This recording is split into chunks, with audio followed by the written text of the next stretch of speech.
es el diseño de canales, es decir, que conocido el gasto, la rugosidad y la pendiente, se puedan determinar las dimensiones que tiene una sección transversal determinada, que puede ser en forma rectangular, triangular, trapezoidal, que es la más común, circular, etc. Las dimensiones entonces de una sección, como por ejemplo la trapezoidal, implicarían conocer el ancho de la plantilla, el tirante del flujo, la inclinación del talud y adicionalmente dos elementos que tienen que ver con la protección del canal, que son el bordo libre, que es la distancia que hay desde la superficie del agua hasta la banqueta del canal, y la altura del revestimiento, que significa llevar eventualmente un revestimiento que pudiera tener el canal hasta una altura a la que se alcance las perturbaciones que tiene la superficie del agua debido al oleaje, fundamentalmente, o eventualmente que para transportar algún material sea necesario conducirlo mediante alguna embarcación. Este es básicamente el problema del diseño de canales. Y para analizarlo, les he subido un archivo que me gustaría que pudieran ver. Es el de curvas adimensionales. Se llama Adimen F uniforme.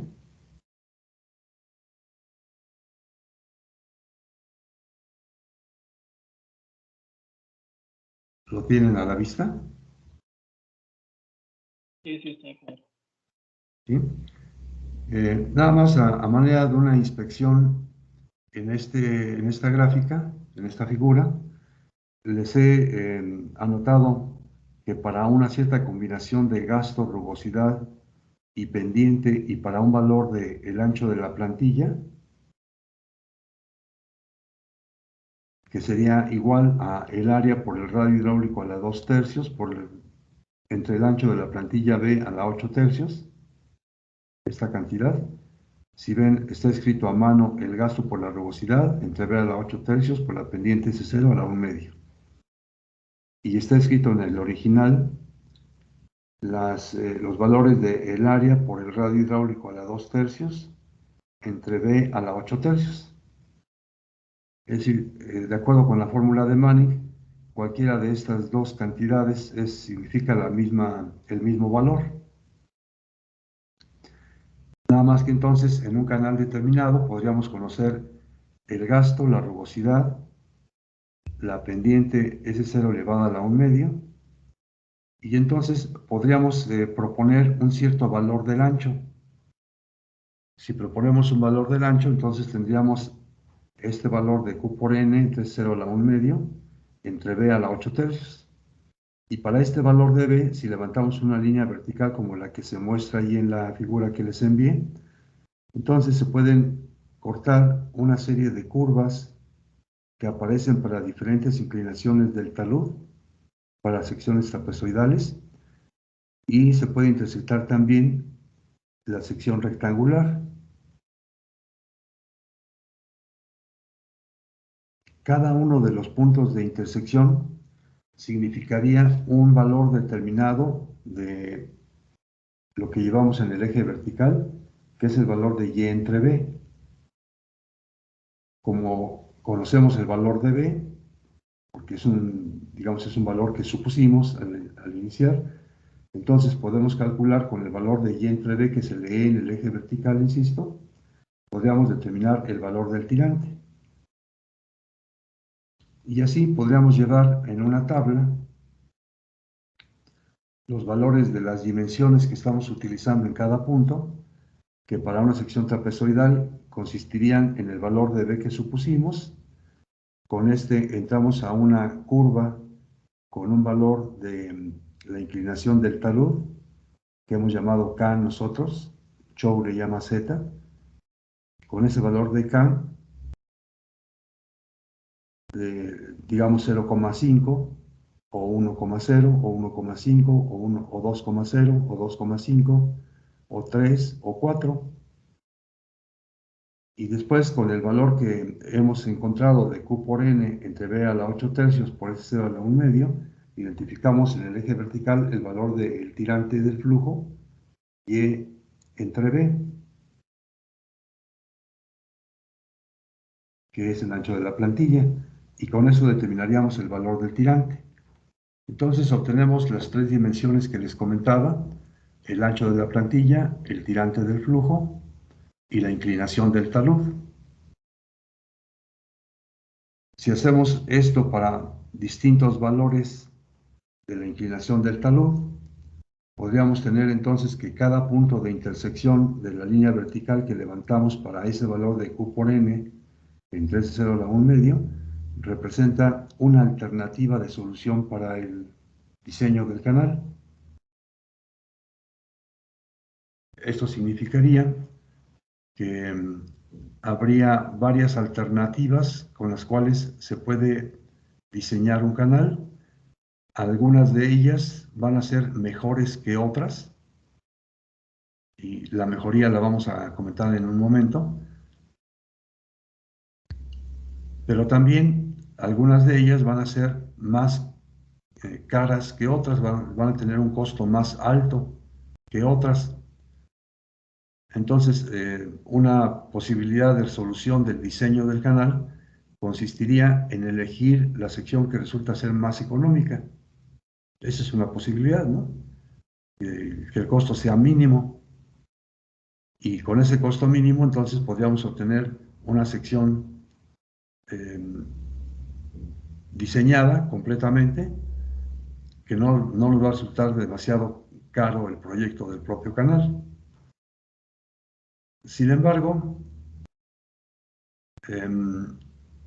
dependiendo del material en el que esté excavado el canal, la velocidad con la que se transporta el gasto puede ser una velocidad demasiado alta, de modo que resulta erosiva para el tipo de material en el que estamos excavando el canal,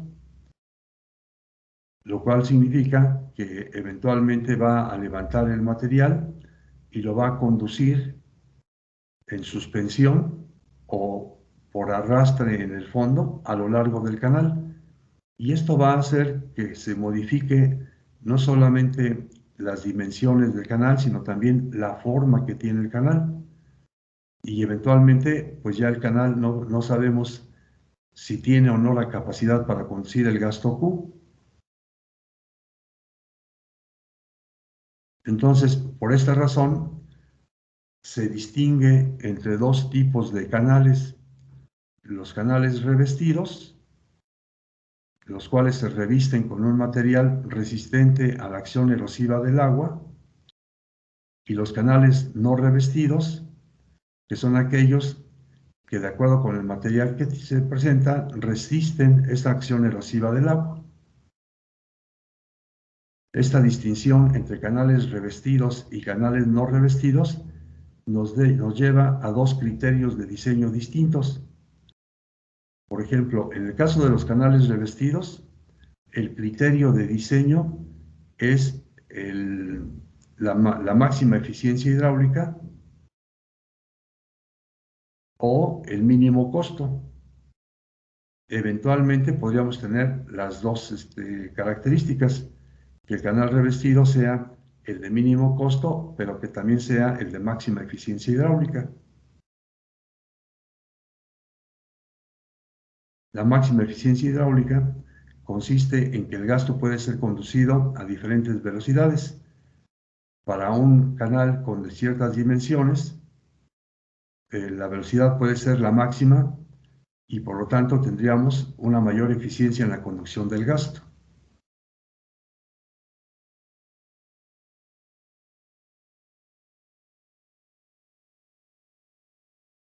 El criterio de diseño para el caso de canales no revestidos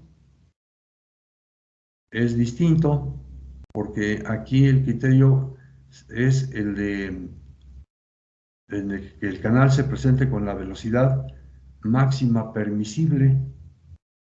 Esto significaría que el material resiste la velocidad que le está imponiendo el flujo y con esto se evitaría que el material sea levantado. Adicionalmente a este criterio, en el diseño de canales no revestidos, también está el criterio de la fuerza atractiva. Esto es, esa tendencia que tiene el flujo a levantar el material se debe a que ejerce sobre el flujo un cierto esfuerzo tangencial.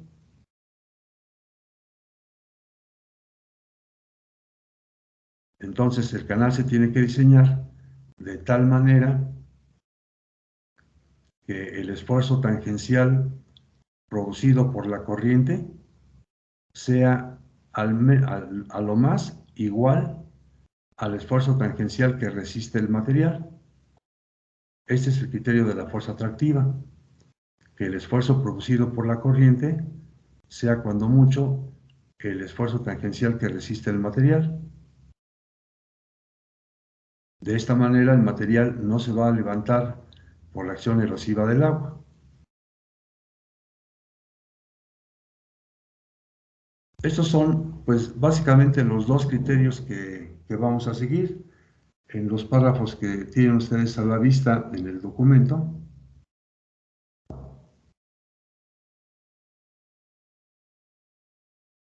Se menciona una buena parte de lo que les acabo de comentar.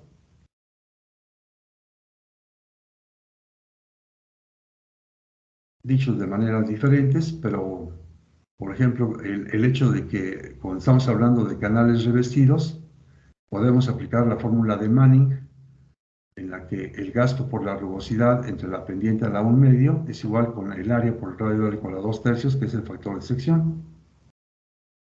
Esto implica entonces que el diseño de los canales se está realizando para un flujo de tipo uniforme, porque la fórmula de Manning es propia del flujo uniforme, y si la estamos aplicando tal cual, entonces estaríamos diseñando un canal para un flujo de tipo uniforme. También podríamos comentar que en la propuesta que les he hecho para determinar las dimensiones del canal, que es entrar con un valor de Q por N entre B a la 8/3 por la pendiente S0 a la 1/2. Y les he dicho que hemos supuesto aquí un valor del ancho de la plantilla. Este valor del ancho de la plantilla es un valor que se determina a partir de factores como la magnitud del gasto. O sea, un gasto muy grande implica necesariamente que el ancho sea el más grande posible.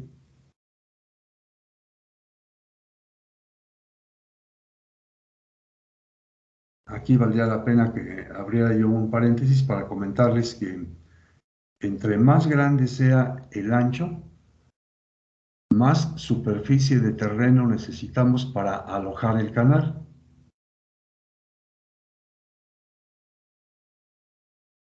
Esto significa que el área que debemos comprar para poder construir en esta área el canal va a ser un área de terreno que va a crecer, va a ser más grande en la medida en que el ancho sea también más grande.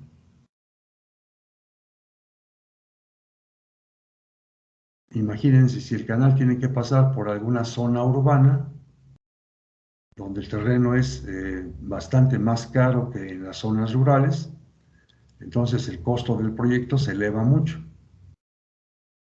Por esta razón tendríamos que encontrar un equilibrio entre el ancho que se justifique para conducir un gasto muy grande y el costo que tiene el terreno para ese ancho del canal, de tal manera que nos ajustemos al ancho más grande, pero el mínimo con el cual se pueda conducir el gasto Q. También el ancho de la plantilla depende de la topografía del terreno. Depende de la topografía del terreno porque, de acuerdo con esa topografía, en el trazo del canal, en el terreno en el que vamos a alojar el canal, eventualmente la topografía implicará que tengamos que hacer cortes y algunas veces terraplenes.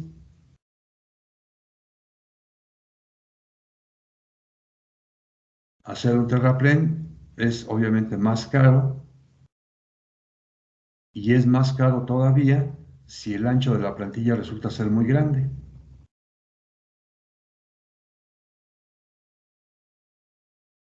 El ancho de la plantilla, ya comentábamos en alguna otra oportunidad, depende también del procedimiento constructivo, si esto va a ser con maquinaria o si va a ser con mano de obra.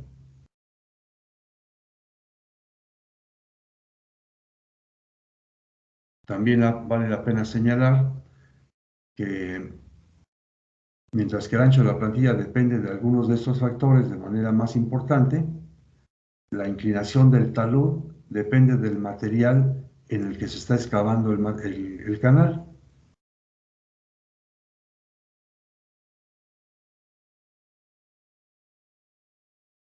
Una cuestión que resulta ser muy importante en la determinación del talud es que este talud sea lo suficientemente levantado, digamos, acercándose a la sección, a la forma vertical, porque la forma vertical sería la de costo más bajo, ¿sí? Sería la de más bajo porque tendríamos una menor área en el canal y tendríamos también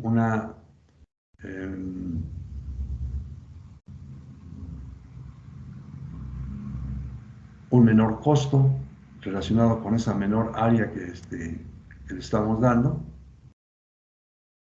tanto en la construcción del canal como en la adquisición del terreno para el canal. Si acostamos el talud una cierta cantidad, entonces estaríamos encareciendo el costo del canal, pero también estaríamos garantizando la estabilidad del talud, es decir, evitando que el empuje que se presenta desde el terreno natural hacia el canal, hacia el interior del canal, lleve eventualmente a que el talud se caiga dentro del canal. El costo de mantenimiento puede ser muy alto si dejamos un talud demasiado levantado, ¿sí?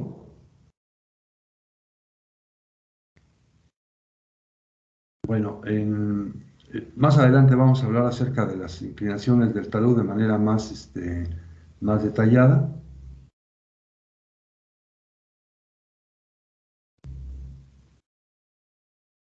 Bueno, entonces, dado que tenemos dos tipos de canales, que son los canales revestidos y los canales no revestidos, tendríamos que estudiar por separado cada uno de los dos casos. Vamos a iniciar primero con el diseño de canales revestidos, en los que ya comentábamos que el criterio para la elección de un canal revestido es el mínimo costo, la máxima eficiencia hidráulica o la combinación de ambos criterios. Pero adicionalmente a ese criterio que nos obliga o que nos lleva a la construcción de un canal revestido, también hay algunas otras características que conviene tomar en cuenta para elegir que el canal sea un canal revestido. Uno de ellos es el cuidado que debemos tener cada vez de manera más importante. Debemos cuidar el agua cada vez de manera mucho más importante, de tal manera que se pueda evitar la pérdida de agua por infiltración. Entonces, una de las características que tienen los canales revestidos es que se construyen para evitar la infiltración. Pero una ventaja del revestimiento es también que se disminuye la resistencia al flujo, porque un canal excavado en el terreno natural tiene un coeficiente de rugosidad de, digamos, 0,025, que es el acostumbrado para el terreno natural, 0,025, mientras que un valor del coeficiente de rugosidad para un material como el concreto, por ejemplo, si revestimos el canal con concreto, el valor de la N resulta de 0,011 o 0,013 o 0,014, pero muy lejos del valor de 0,025.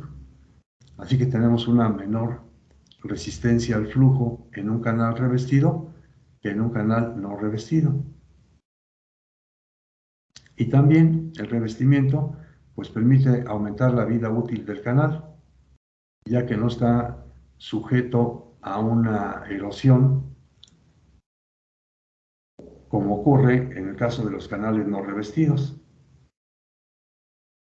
Bueno, simplemente el hecho de que evitemos la infiltración es suficiente para elegir a un canal revestido. De hecho, en proyectos de hace ya algunos años, los canales de riego se construían simplemente con la excavación. No importaba mucho el que se infiltrara el agua y se perdiera una cantidad del gasto debido a este proceso. Sin embargo, para que alcance el agua para todos los que habitamos en el planeta, pues se requiere que tengamos cuidado con el agua, evitemos que se nos pierda por cualquier razón y entre ellos evitemos que se pierda por infiltración. Esto ya es una razón suficientemente válida para que los canales sean canales revestidos.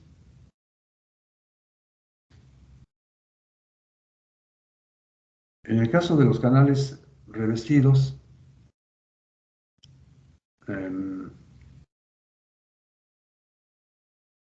les decía que una de las cuestiones que debemos asegurarnos es que el costo de la construcción del canal revestido sea el mínimo posible. El costo de construcción del canal depende del volumen de excavación que se tenga en el canal y a su vez, este volumen de excavación depende del área hidráulica. Y el otro concepto de costo importante que tiene el canal es el área de revestimiento del canal.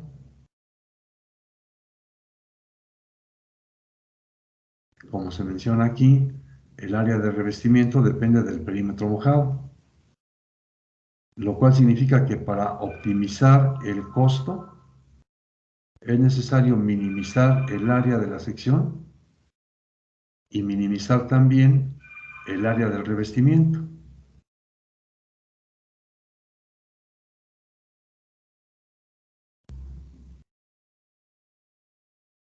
Si tenemos un área dada, un área cualquiera, seleccionamos un valor del área, entonces para esa área dada vamos a tener la posibilidad de tener un perímetro mojado que resulta ser el mínimo. Es decir, si damos un valor del área, esa área la podríamos construir con diferentes valores del perímetro mojado, pero habrá uno de ellos que resulta ser el mínimo que permite optimizar a esa área minimizándola.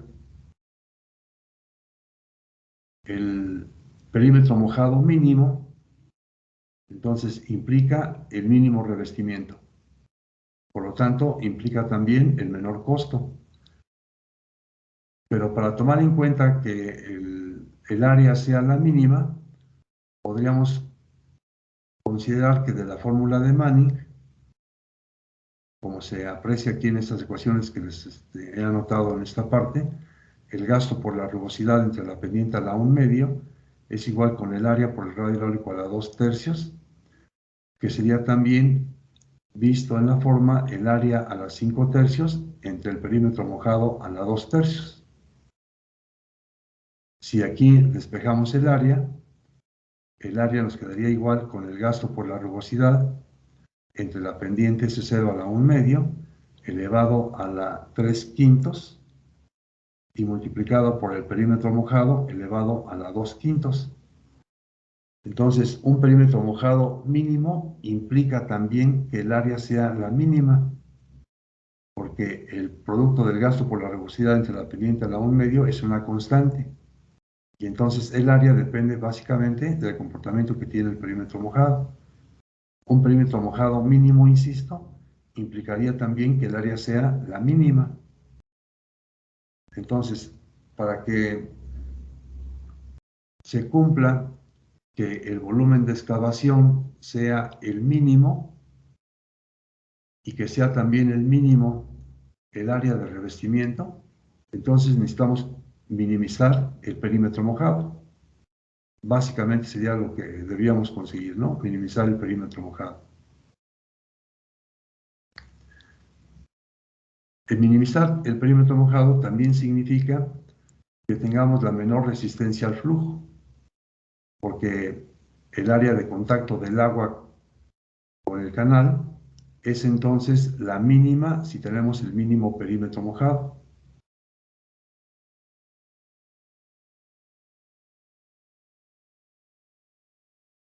Vale la pena mencionar también que en el diseño de canales se debe revisar la condición de velocidad mínima permisible, sobre todo cuando los canales son canales no revestidos, cuando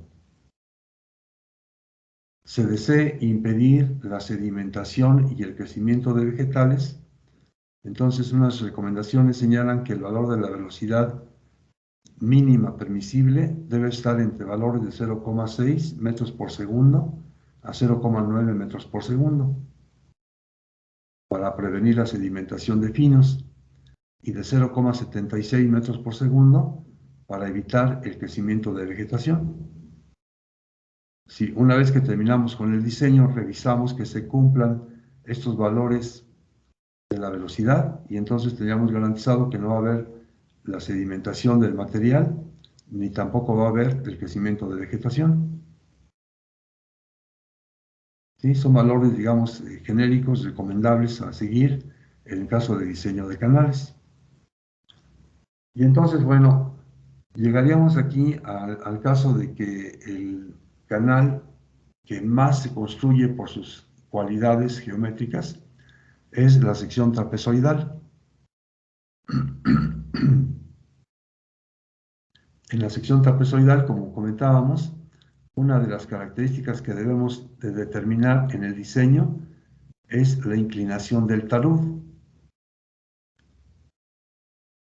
La inclinación del talud puede resultar un valor que es, o podemos considerar que es fijo, cuando el talud depende del tipo de material en el que estemos construyendo el canal. Es decir, el talud no está en función de las características geométricas de la sección transversal, sino que depende más bien de las características mecánicas que tiene el terreno en el que se va a construir el canal. De esta forma podríamos tener que el talud se va a considerar como un talud fijo cuando depende de las características mecánicas, insisto, del material. Sin embargo, en algunas ocasiones nos conviene poder contar con secciones transversales en el que el talud sea una variable, porque en el primer caso de talud fijo estamos hablando de un canal que se va a construir en un terreno que se va a excavar, ¿sí?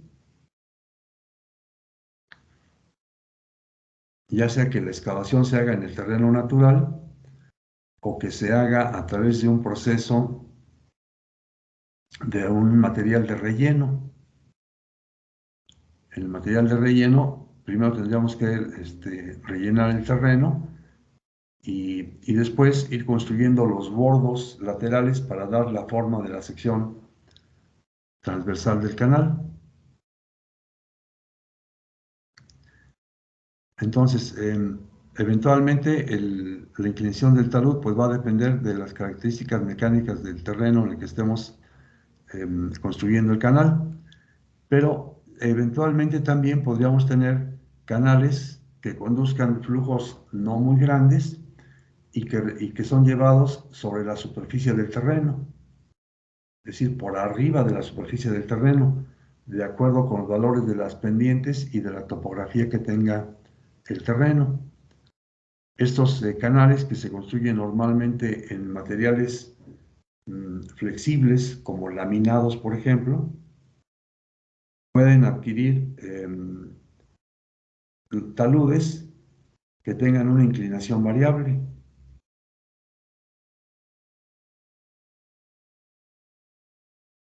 Entonces, distinguimos entre dos tipos de canales revestidos, que serían los canales revestidos de talud fijo y los canales revestidos de talud variable.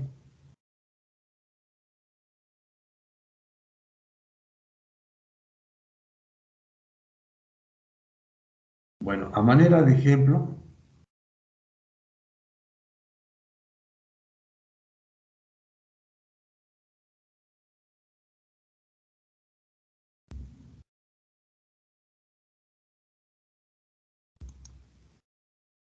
a manera de ejemplo,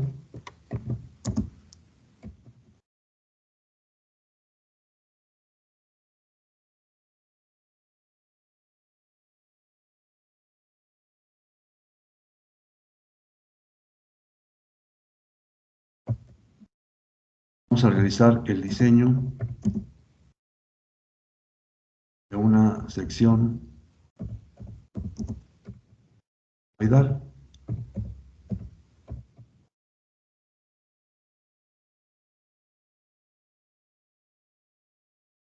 Lo que se busca entonces en el diseño de la sección trapezoidal es que la sección sea la de máxima eficiencia hidráulica,